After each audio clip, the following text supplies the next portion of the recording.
ಸ್ನೇಹಿತರೆ ಎಲ್ಲರಿಗೂ ನಮಸ್ಕಾರ. ಎಲ್ಲರಿಗೂ MGN ಯೂಟ್ಯೂಬ್ ಚಾನಲ್ಗೆ ಸ್ವಾಗತ. ತುಂಬಾ ಜನ ರೇಷನ್ ಕಾರ್ಡ್ ಅನ್ನ ತಿದ್ದುಪಡಿ ಮಾಡಿಸೋದಕ್ಕೆ ಅಂದ್ರೆ ಅಪ್ಡೇಟ್ ಮಾಡಿಸೋದಕ್ಕೆ ವೇಟ್ ಮಾಡ್ತಾ ಇದ್ರಿ. ಇಷ್ಟು ದಿನ ಅವಕಾಶವನ್ನ ಕೊಟ್ಟಿರ್ಲಿಲ್ಲ.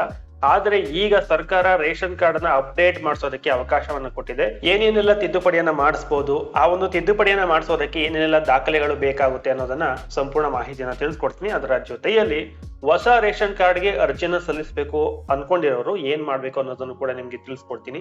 ವಿಡಿಯೋವನ್ನ ಕೊನೆವರೆಗೂ ನೋಡಿ, ಎಲ್ಲೂ ಕೂಡ ಸ್ಕಿಪ್ ಮಾಡೋದಕ್ಕೆ ಹೋಗಬೇಡಿ. ಸೊ ಇದುವರೆಗೂ ನಮ್ಮ ಚಾನಲ್ಗೆ ಸಬ್ಸ್ಕ್ರೈಬ್ ಮಾಡ್ಕೊಂಡಿಲ್ಲ ಅಂದ್ರೆ ಸಬ್ಸ್ಕ್ರೈಬ್ ಮಾಡ್ಕೊಳ್ಳಿ. ಹಾಗೆ ಪಕ್ಕದಲ್ಲಿರುವಂತಹ ಬೆಲ್ ಐಕನ್ ಕ್ಲಿಕ್ ಮಾಡ್ಕೊಂಡು ಅಲ್ಲಿರುವಂತಹ ಆಲ್ ಆಪ್ಷನ್ ಅನ್ನ ಸೆಲೆಕ್ಟ್ ಮಾಡಿ. ಇದರಿಂದ ನಾವು ಮಾಡುವಂತಹ ಪ್ರತಿಯೊಂದು ವಿಡಿಯೋ ನೋಟಿಫಿಕೇಶನ್ ನಿಮ್ಗೆ ಬರುತ್ತೆ. ಸ್ನೇಹಿತರೆ ವಿಡಿಯೋವನ್ನ ಕಂಟಿನ್ಯೂ ಮಾಡೋಣ. ಓಕೆ ಸ್ನೇಹಿತರೆ, ಮೊದಲನೇದಾಗಿ ರೇಷನ್ ಕಾರ್ಡ್ ತಿದ್ದುಪಡಿ ಮಾಡಿಸೋದಕ್ಕೆ ಅದು APL ಆಗಿರ್ಬೋದು, BPL ಆಗಿರ್ಬೋದು ಅಥವಾ ಅಂತ್ಯೋದಯ ಆಗಿರ್ಬೋದು, ಯಾವುದೇ ಒಂದು ರೇಷನ್ ಕಾರ್ಡ್ ಅನ್ನ ಅಪ್ಡೇಟ್ ಮಾಡಿಸೋದಕ್ಕೆ ಸರ್ಕಾರ ಈಗ ಅವಕಾಶವನ್ನ ಕೊಟ್ಟಿದೆ. ಏನೇನಿಗೆಲ್ಲ ಇವಾಗ ಅವಕಾಶವನ್ನ ಕೊಟ್ಟಿದೆ ಅಂತ ನೋಡಿದ್ರೆ, ತಿದ್ದುಪಡಿ ಮಾಡಿಸೋದಕ್ಕೆ ಹೆಸರು ಸೇರ್ಪಡೆ ಅಥವಾ ತಿದ್ದುಪಡಿ ಆಗಿರ್ಬೋದು, ಯಾರ್ದಾದ್ರೂ ಒಂದು ಹೆಸರು ಸೇರ್ಪಡೆ ಅಂದ್ರೆ ಹೊಸದಾಗಿ ಸೇರ್ಸೋದಾಗಿರ್ಬೋದು, ಅಥವಾ ಸೊ ಅದನ್ನ ತಿದ್ದುಪಡಿ ಸ್ಪೆಲ್ಲಿಂಗ್ ಕರೆಕ್ಷನ್ ಆಗಿರ್ಬೋದು, ಅಥವಾ ಒತ್ತಕ್ಷರ ಅಥವಾ ಏನಾದ್ರೂ ಒಂದು ಸ್ಪೆಲ್ಲಿಂಗ್ ಮಿಸ್ಟೇಕ್ ಇದ್ರೆ ಅದನ್ನ ತಿದ್ದುಪಡಿ ಮಾಡಿಸ್ಬೋದು. ಹೆಸರು ಸೇರ್ಪಡೆ ಅಥವಾ ತಿದ್ದುಪಡಿಯನ್ನ ಮಾಡಿಸ್ಬೋದು. ಎರಡನೇದಾಗಿ ಫೋಟೋ ಏನಾದ್ರೂ ಇಲ್ಲ ಅಂದ್ರೆ ಅಥವಾ ಫೋಟೋವನ್ನ ಚೇಂಜ್ ಮಾಡ್ಬೇಕು ಅಂತಂದ್ರೆ ಅದಕ್ಕೂ ಕೂಡ ಅವಕಾಶವನ್ನು ಕೊಟ್ಟಿದ್ದಾರೆ. ಫೋಟೋವನ್ನ ಬದಲಾವಣೆಯನ್ನ ಮಾಡಬಹುದು. ಇನ್ನು ಮೂರನೇದಾಗಿ ಕುಟುಂಬದ ಮುಖ್ಯಸ್ಥರ ಬದಲಾವಣೆ. ಈಗ ಗೃಹಲಕ್ಷ್ಮಿ ಯೋಜನೆ ಪಡೆಯೋದಕ್ಕೆ ಕುಟುಂಬದ ಮುಖ್ಯಸ್ಥರು ಅಂದ್ರೆ ration card head of the family ಯಾರು ಇರ್ಬೇಕು ಅಂದ್ರೆ ಯಜಮಾನಿ ಅಂದ್ರೆ ಯಾವ್ದಾದ್ರು ಹೆಣ್ಣು ಮಕ್ಕಳು ಇರ್ಬೇಕು. ಸೊ ಅವರ ಒಂದು ಸೊ ಆ ರೀತಿಯಾಗಿ ಕುಟುಂಬದ ಯಜಮಾನಿಯನ್ನ ಬದಲಾವಣೆ ಮಾಡ್ಬೇಕು ಅಂದ್ರೆ, ಕುಟುಂಬದ ಮುಖ್ಯಸ್ಥರನ್ನ ಬದಲಾವಣೆ ಮಾಡ್ಬೇಕು ಅಂದ್ರೆ ಸೊ ಅದಕ್ಕೂ ಕೂಡ ಅವಕಾಶ ಇರುವಂತದ್ದು. ಕುಟುಂಬದ ಮುಖ್ಯಸ್ಥರ ಬದಲಾವಣೆಯನ್ನ ಮಾಡೋದಕ್ಕೆ ಅದಕ್ಕೂ ಕೂಡ ಅವಕಾಶ ಇದೆ. ನೆಕ್ಸ್ಟ್ ನ್ಯಾಯಬೆಲೆ ಅಂಗಡಿ ಬದಲಾವಣೆ ಮಾಡೋದಕ್ಕೂ ಕೂಡ ಅವಕಾಶ ಇದೆ. ನೆಕ್ಸ್ಟ್ ಮಕ್ಕಳ ಹೆಸರು, ಹೊಸದಾಗಿ ಹುಟ್ಟಿರುವಂತಹ ಮಕ್ಕಳು ಏನಾದರೂ ಇದ್ರೆ ಸೊ ಅಂತವ್ರನ್ನು ಕೂಡ ರೇಷನ್ ಕಾರ್ಡ್ಗೆ ಸೇರಿಸಬಹುದು. ಇದಕ್ಕೂ ಕೂಡ ಅವಕಾಶ ಇದೆ. ನೆಕ್ಸ್ಟ್ ಹೆಂಡತಿಯ ಹೆಸರು, ಯಾರಾದ್ರೂ ಹೊಸದಾಗಿ ಮದುವೆ ಆಗಿದ್ರೆ ಅವರ ಹೆಂಡತಿಯ ಹೆಸರನ್ನು ಕೂಡ ಸೇರ್ಪಡೆ ಮಾಡೋದಕ್ಕೆ ಅವಕಾಶನೂ ಕೂಡ ಇದೆ. ಸೊ ಇದು ಬಿಟ್ಟು ಬೇರೆ ಇನ್ನೂ ಕೆಲವೊಂದಕ್ಕೆ ತಿದ್ದುಪಡಿಗೆ ಅವಕಾಶ ಇರುತ್ತೆ. ಓಕೆ, ನೆಕ್ಸ್ಟ್ ಯಾವ ಒಂದು ತಿದ್ದುಪಡಿ ಮಾಡೋದಕ್ಕೆ ಅಂದ್ರೆ ಅಪ್ಡೇಟ್ ಮಾಡೋದಕ್ಕೆ ಯಾವೆಲ್ಲ ಡಾಕ್ಯುಮೆಂಟ್ಸ್ ಗಳು ಬೇಕಾಗುತ್ತೆ ಅನ್ನೋದನ್ನ ನೋಡ್ತಾ ಹೋಗೋಣ.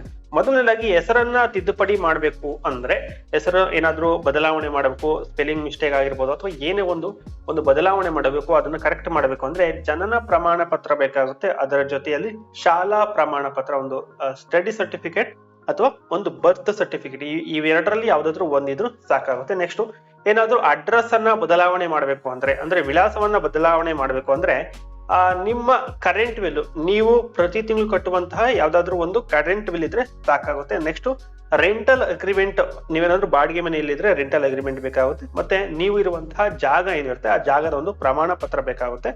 ಸೊ ಇಷ್ಟು ಒಂದು ವಿಳಾಸವನ್ನ ಬದಲಾವಣೆ ಮಾಡೋದಕ್ಕೆ ಬೇಕಾಗುವಂತಹ ಡಾಕ್ಯುಮೆಂಟ್ಸ್. ನೆಕ್ಸ್ಟ್ ಹೊಸ ಸದಸ್ಯರನ್ನು ಸೇರಿಸೋದಕ್ಕೆ ಅಂದ್ರೆ ನಿಮ್ಮ ಮನೆಯಲ್ಲಿ ಹೊಸದಾಗಿ ಹುಟ್ಟಿರುವಂತಹ ಮಕ್ಕಳಾಗಿರ್ಬೋದು ಅಥವಾ ಹೊಸದಾಗಿ ಮದುವೆ ಆಗಿರುವಂತಹ ಹೆಂಡತಿ ಆಗಿರ್ಬೋದು, ಸೊ ಇವರ ಹೆಸರನ್ನ ಸೇರ್ಪಡೆ ಮಾಡಿಸೋದಕ್ಕೆ ಆಧಾರ್ ಕಾರ್ಡ್ ಬೇಕಾಗುತ್ತೆ. ಅವರ ಒಂದು ಬರ್ತ್ ಸರ್ಟಿಫಿಕೇಟ್, ಇವೆರಡರಲ್ಲಿ ಯಾವ್ದಾದ್ರು ಒಂದಿದ್ರು ನಡೆಯುತ್ತೆ, ಅಥವಾ ಎರಡನ್ನೂ ಕೂಡ ಕೇಳಬಹುದು. ಎರಡನ್ನೂ ಕೂಡ ನೀವು ತಗೊಂಡು ಹೋಗ್ಬೋದು. ನೆಕ್ಸ್ಟ್ ಸದಸ್ಯರನ್ನು ತೆಗೆದು ಹಾಕೋದಕ್ಕೆ ಏನೆಲ್ಲ ದಾಖಲೆಗಳು ಬೇಕಾಗುತ್ತೆ ಅಂತ ನೋಡೋದಾದ್ರೆ, ಅಂದ್ರೆ ಇವಾಗ ಯಾರಾದ್ರೂ ಡೆತ್ ಆಗಿರ್ತಾರೆ, ಸೊ ಅಂತವ್ರ ಹೆಸರನ್ನ ತೆಗಿಸ್ಬೇಕಾಗುತ್ತೆ. ಸೊ ತೆಗಿಸಿಲ್ಲ ಅಂದ್ರೆ ನಿಮ್ಗೆ ಮುಂದೆ ಪ್ರಾಬ್ಲಮ್ ಆಗುತ್ತೆ. ಸೊ ಹಾಗಾಗಿ ಯಾರಾದ್ರೂ ಹೆಸರನ್ನ ತೆಗಿಸ್ಬೇಕು ಅಂತ ಇದ್ರೆ ಸೊ ಅವರ ಒಂದು ಮರಣ ಪ್ರಮಾಣ ಪತ್ರ ಬೇಕಾಗುತ್ತೆ, ಅಂದ್ರೆ ಡೆತ್ ಸರ್ಟಿಫಿಕೇಟ್ ಬೇಕಾಗುತ್ತೆ. ಇದಿಷ್ಟು ಡಾಕ್ಯುಮೆಂಟ್ಸ್ ಗಳು ಏನೇನ್ ಬೇಕಾಗುತ್ತೆ ಅನ್ನುವಂಥದ್ದು. ನೆಕ್ಸ್ಟ್ ಹೊಸ ಒಂದು ರೇಷನ್ ಕಾರ್ಡ್ಗೆ ಅಪ್ಲೈ ಮಾಡೋದಕ್ಕೆ ತುಂಬಾ ಜನ ವೇಟ್ ಮಾಡ್ತಾ ಇದ್ದಾರೆ. ಈ ಹೊಸ ಒಂದು ರೇಷನ್ ಕಾರ್ಡ್ಗೆ ಕೆಲವೊಂದು ದಿನಗಳಲ್ಲಿ ಕೆಲವೊಂದಿಷ್ಟು ಟೈಮ್ ಮಾತ್ರ, ಅಂದ್ರೆ ಮಧ್ಯಾಹ್ನ ಮೇಲೆ ಅಥವಾ ಸಂಜೆ ಒಳಗಡೆ, ಸೊ ಈ ರೀತಿಯಾಗಿರುವಂತಹ ಟೈಮ್ ಗಳನ್ನ ಕೊಟ್ಟು ಹೊಸ ಒಂದು ರೇಷನ್ ಕಾರ್ಡ್ಗೆ ಅವಕಾಶನ ಕೊಡ್ತಾರೆ. ಅದು ಯಾವಾಗ ಬರುತ್ತೆ ಗೊತ್ತಾಗಲ್ಲ, ಯಾವಾಗ ಹೋಗುತ್ತೆ ಅನ್ನುವಂಥದ್ದು ಗೊತ್ತಾಗಲ್ಲ.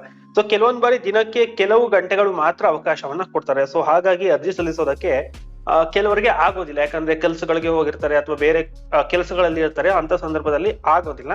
ಸೊ ಹಾಗಾಗಿ ನಿಮ್ಮ ಹತ್ತಿರದಲ್ಲಿರುವಂತಹ ಗ್ರಾಮವನ್ ಕೇಂದ್ರ, ಸೇವಾ ಕೇಂದ್ರ ಇರುತ್ತೆ, ಅದು ಗ್ರಾಮವನ್ನಾಗಿರ್ಬೋದು, ಬೆಂಗಳೂರನ್ನಾಗಿರ್ಬೋದು, ಬಾಪೂಜಿ ಸೇವಾ ಕೇಂದ್ರ ಆಗಿರ್ಬೋದು, ಇಟ್ಸ್ ಪ್ರೈವೇಟ್ ಸೈಬರ್ ಸೆಂಟರ್ ಇರುತ್ತೆ, ಅಲ್ಲೂ ಕೂಡ ಅರ್ಜಿಯನ್ನು ಸಲ್ಲಿಸಿ ಕೊಡ್ತಾರೆ.